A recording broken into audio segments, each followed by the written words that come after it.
రాజస్థాన్, ఉత్తరప్రదేశ్ ఎన్నికల సభల్లో పాల్గొన్న దేశ ప్రధాని నరేంద్ర మోడీ కాంగ్రెస్ అధికారంలోకి వస్తే ఈ దేశంలో ఉన్నటువంటి భూములు, ఆస్తులు, సంపద, అట్లాగే మహిళల మెడలో ఉన్నటువంటి పుస్తల స్థానాన్ని కూడా లాక్కుంటుందని, ఈ సంపద మొత్తం ఈ దేశంలో సొరబాటుదారులు ఉన్నటువంటి ముస్లింల చేతుల్లోకి వెళ్ళిద్దని చేసినటువంటి కామెంటు దేశ రాజకీయాల్లో పెద్ద చర్చనీయాంశంగా మారింది.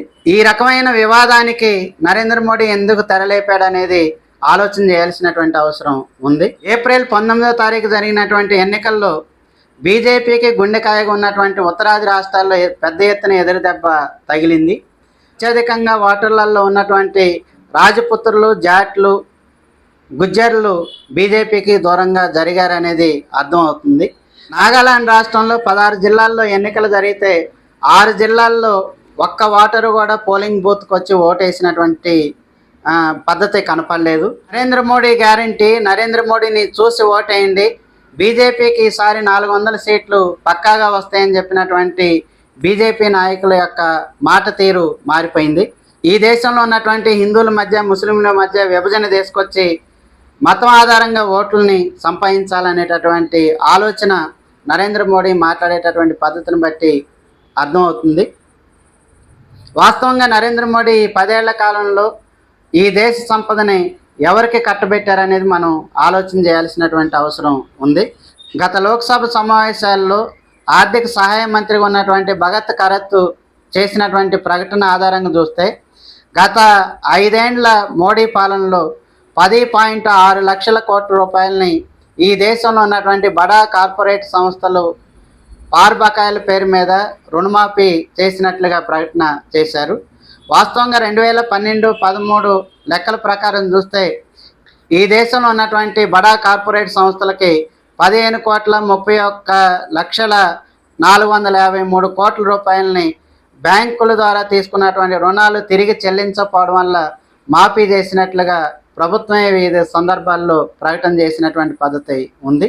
అంటే ఈ దేశ సంపదని బడా కార్పొరేట్లకి కట్టబెట్టడానికి సిద్ధపడ్డటువంటి మోడీ ప్రభుత్వం పేదలకు మాత్రం ఒక్క పైసా కూడా ఇవ్వడానికి సిద్ధపడలేదు. పైగా పేదల యొక్క సంక్షేమ పథకాలకు కేటాయించేటటువంటి సబ్సిడీలని పెద్ద ఎత్తున కోత విధించినటువంటి పద్ధతి ఈ కాలంలో మనం గమనించవచ్చు. ఈ 10 ఏళ్ల కాలంలో బడా కార్పొరేట్ల ఆస్తులు, సంపద పెద్ద ఎత్తున పెరిగింది. పేద ప్రజల జీవన ప్రమాణాలు పెద్ద ఎత్తున పడిపోయినటువంటి పద్ధతి మనం చూడవచ్చు. భారతదేశంలో శతకోటేశ్వర్ల సంఖ్య 56 నుంచి 169కి పెరిగింది. నరేంద్ర మోడీ అత్యంత సన్నిహితులుగా ఉన్నటువంటి అదానీ, అంబానీ ఆస్తులు పెద్ద ఎత్తున పెరిగి ఈ దేశంలో మొదటి, 2వ స్థానానికి ఎదిగినటువంటి పద్ధతి ఈ కాలంలో చూడొచ్చు.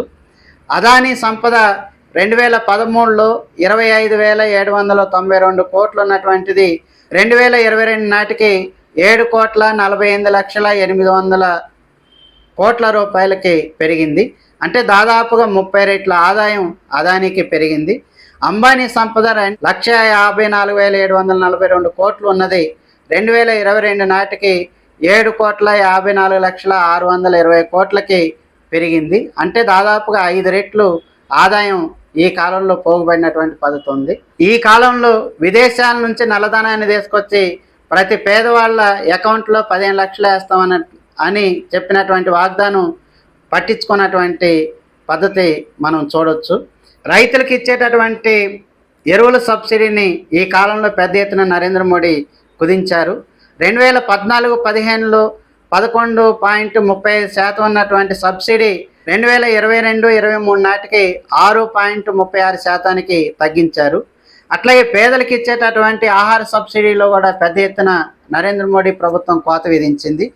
2020-21లో 4,22,618 కోట్లు ఉన్నటువంటి ఆహార సబ్సిడీని 2022-23 నాటికి 1,45,916 కోట్లకి తగ్గించారు.